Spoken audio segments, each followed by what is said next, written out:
lot, and it's being talked about more because of what happened in January 6th in the United States. They're calling it an insurrection, and this is a big controversy.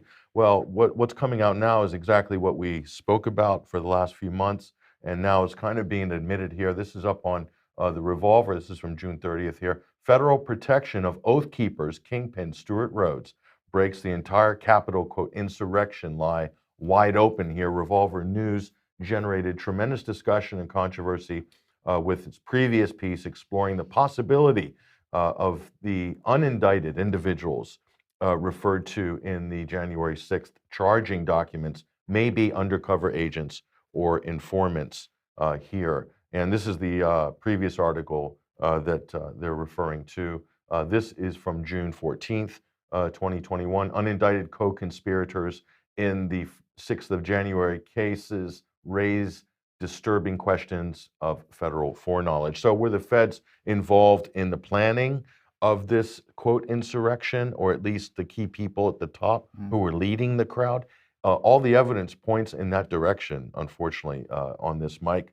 So check this out here, back to Revolver. So the question is it possible that Oath Keepers, this is the main sort of biggest, quote, militia organization in the United States, is it possible that Oath Keepers, the most prominent anti-government group in the United States, well, at least in terms of membership size, you could say, has been run in effect by the United States government itself? And nobody has mentioned it until now. Well, we've all mentioned this along with many other things in the past here. So in other words, it says January 6th was not the result of an intelligence failure, as FBI Director Christopher Wray claimed in the U.S. Senate and the media tell us. Rather, January 6th was the result of an intelligence setup, is the question. So fair question. All the evidence seems to point in that direction. And I might add, the leader of the Proud Boys, this was one of the mainstream media's go-to organizations to demonize the pro-Trump lobby and the pro-Trump movement. And Enrico Torino, I think his name was, was outed as an FBI informant. That's the head of the Proud Boys. So now we have the other sister organization, Oath Keepers, and you have the head of that organization being implicated. Perhaps, certainly we'll find out in court, maybe or maybe not, but as an FBI informant. So all of these high-profile, outrageous groups, and normally the ones who are being the most outrageous, either in the media or in their activism, doing things that most people couldn't get away with, Mike, and seeming to be able to walk nonchalantly through the whole thing. Often these are federal or government agents or informants, or they're being handled by someone working for one of these agencies. So there's a long tradition of this. So there's no reason to think that it stopped in 2019. It just continues. Okay, right. Let's come back to COVID-related matters now. And well, one of the points that you've made over the last few weeks, Patrick, is that we seem to be seeing the same playbook as from last year being played out again in 2021. So the same types of narratives that we saw in 2021 are appearing in 2020. Are appearing in 2021. And well, one of the narratives from 2020. This is from the 23rd of April, 2020. We covered this. Cats Lives Matter. This was something that the media was really pushing very hard back in April and May last year, that our cats could be killing us. Can everyone in the chat box give us a big, oh, he's so cute, isn't he? Look at him. Yes. But they're coming for him. Absolutely, they're coming for him. And so this was the Telegraph headline as just one particular example from last year. Owners warned against cuddling their cats after kitten dies from COVID. And the point that we made last year was yes, that's because the streets are littered with the bodies of dead cats, and they have been littered with the bodies of dead cats ever since, haven't they?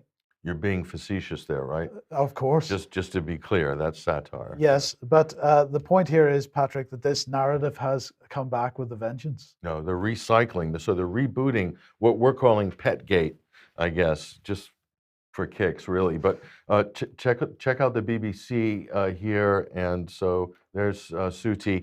By the way, they use the same cat image on almost all of these stories. So look at Suti there. What's going on? What are they doing to this poor cat?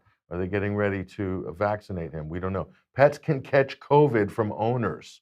Study suggests. I love the BBC, Mike, because their headlines, they're the only news organization that say study suggests. Most people wouldn't be that brazen, but the BBC is a special breed of media outlet here. Oh, there we go. Most infected pets tend to be asymptomatic or display mild symptoms of COVID. What risk is an asymptomatic person or animal to anybody else?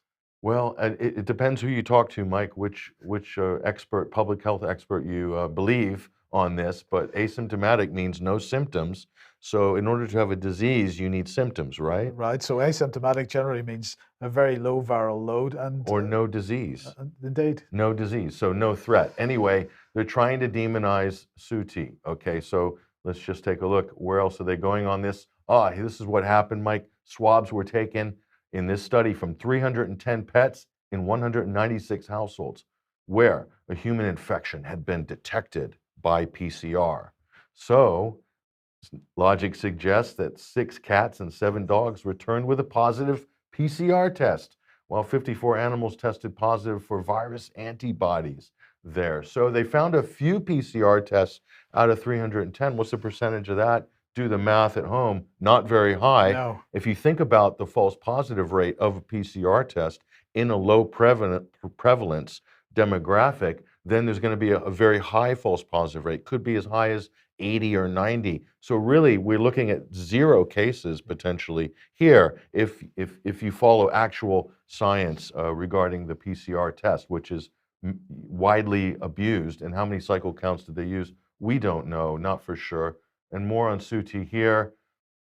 And so, these were taken and swabs were detected, 6 cats, 7 dogs, returned a PCR test. Okay, so this is the person who did the study, Mike. This is Dr. Els Brouwens from Utrecht University in Holland. This is what she said. She's heading this study. If you have COVID, you should avoid contact with your cat or dog, just as you would do with other people. So they're saying here, I think this is Dr. Els, hopefully. Maybe they got the gender wrong in the BBC quote, I'm not sure. But the main concern is not the animal's health, but the potential risk that pets could act as a reservoir of virus and then reintroduce it into the human population there. So back to this. So the fine print, the authors say the study said no evidence of pet to owner transmission had been recorded to date. Very important there. So after all of that, there's actually no evidence of pet to owner transmission, but it would be difficult to detect while the virus is still spreading easily between humans. I mean, this is just make it up as you go along. Most infected pets tend to be asymptomatic or display mild COVID symptoms here. So the researchers say the most likely route of viral transmission, most likely, is from human to animal rather than the other way around. So, this is the big question. So now you pose a threat to everyone ran out and got pets during lockdown, right? Yes. Record-breaking sales on puppies, dogs, French terriers, the lot, okay?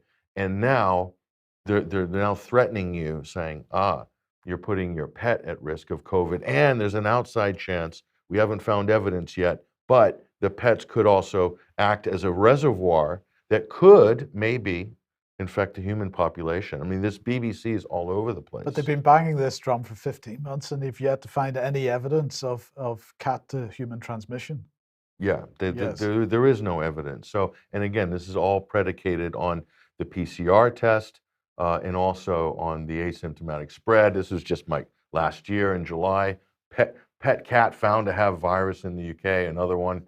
Can my dog or cat catch coronavirus? April 2020. I mean, it's just endless with the BBC. So the PCR test, that's the one thing. And then it's the myth of the asymptomatic spreader here. And so we published this article at 21st Century Wire back in May. The myth of the asymptomatic spreader dealt another blow. This week, it's constantly being dealt blows, Yeah. this myth. So this is all predicated on two things, which is the PCR test and the asymptomatic spread myth. And it is a myth. Let's take a look, just a quick review again of the peer-reviewed scientific literature on this. Paper number 1, Respiratory Magazine, study of infectivity of asymptomatic SARS-CoV-2 carriers. Again, this comes up goose egg in terms of asymptomatic spreading, not a big factor. Paper number 2 here, this is JAMA Network, Journal of American Medicine, household transmission of SARS-CoV-2, systematic review, meta-analysis, pretty much proves that there's really not an asymptomatic spreading issue. As Dr. Fauci said, they generally don't drive epidemics. We showed that on a previous program here. And this, of course, is the most important one. Let's get back to the source here. Wuhan, China. This is one of the biggest studies ever conducted on this. And guess what? No asymptomatic spreading. So despite the peer-reviewed literature saying all this, Mike, people are still running with the myth and building all of their mitigation policies, their masks, their social distancing, their school closures, their mandatory vaccinations. All of these things are built on the myth, the fake pseudoscience that's being pushed by public health experts that somehow there's asymptomatic spreading, and this is what we need to be afraid of. And this is the reason for all of this. The whole pandemic program is based on the myth of the asymptomatic spread, validated by the fraudulent use of the PCR test, which should never have ever been used as a diagnostic test, but because they waved through an absolutely bogus paper by Christian Drosten in Germany at the beginning of the pandemic, that rubber stamped the use of the PCR test as a pseudo-diagnostic test. And the rest, I'm afraid, is history. Indeed. Okay, well, Freedom Day, is it going to happen? Second Freedom Day, is it going to happen? The first one didn't happen. Is the next one going to happen? Well, apparently this irreversible Freedom Day is already in the process of being reversed. It's good stuff. So extra precautions may need to be in place against COVID-19 after easing of the final restrictions later in the month. So they're going to ease the restrictions, but they're not going to. It's not going to be irreversible, and it's not going to be a total relaxation. So what was Boris saying? He said, "I think I've said it before. We'll be wanting to go back to a world that is as close to the status quo, anti-COVID, as possible. Try to get back to life as close as it was before COVID." But there may be some things we have to do, extra precautions that we have to take, but I'll be setting them out in the next couple of days. So people are expecting him. There's Boris in the tracksuit, Mike. It kind of reminds me of Harry Enfield a little bit. Yes. Harry, if you're listening, please, can we do a Boris skit? I would have please? thought so. I would have thought so. Now, good news, Patrick. The surveillance state is being implemented right in front of our eyes. Here is Mission Room.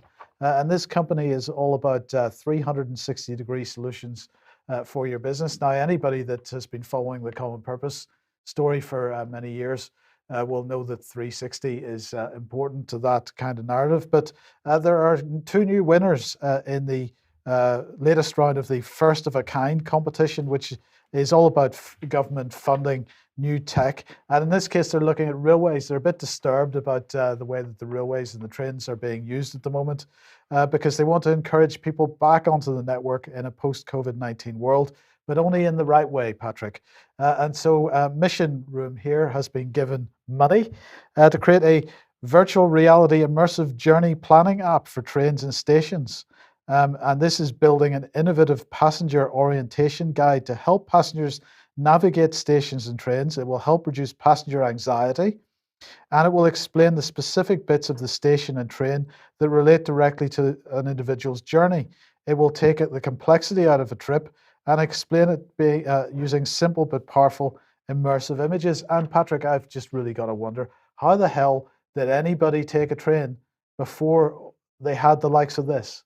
How did anybody manage to get through a train station to the right platform and onto the train and onto their allocated seat without this app? How did they do that? I know. Think about the anxiety, Mike, of getting into the train station. Overcome with anxiety. Look, if you want to Talk about anxiety. How about all the signage at 24/7, immersed in propaganda? Literally, you're going up the escalators now, and in between the escalators, there's wash your hands, sanitize your hands, and a avatar with a mask.